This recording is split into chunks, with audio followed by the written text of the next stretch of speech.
prosumer is a person who consumes what they themselves produce. Instead of selling it, it's for their own use or for their kids or for giving out free. I think one of the ways we talked about on the plane, which was so fascinating to me because of my business, you talked about the future, people basically producing their own newscasts. They wouldn't take what an establishment offered them. They would pick and choose through a computer what they're interested in. We, of course, see that today on the Internet. And not only that, make their own in the blogs. Right. And a terrific example of the prosuming is this guy somewhere in Finland. He doesn't like the software his company has given him to do some work with and says, I'm going to write a better operating system.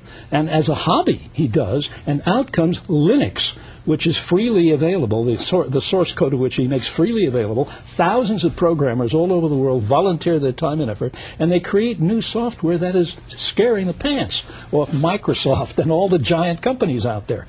Did it without money. So there's a lot of activity going on that doesn't show up on originally doesn't show up on the Economist's cash register, but is very important for the economy. You also talk about in your books and your other books how workers will work from within the home. When we wrote that in 1980 in a book called The Third Wave, we forecast there'd be more work at home.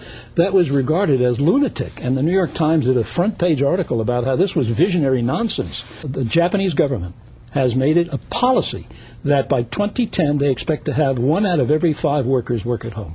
20% of their workforce should be working at home. I remember first introducing that idea in Japan. They said, can't, the houses are too small, the people are not used to it, and now it's official government policy to move 1/5 of the paid economic activity back into the home.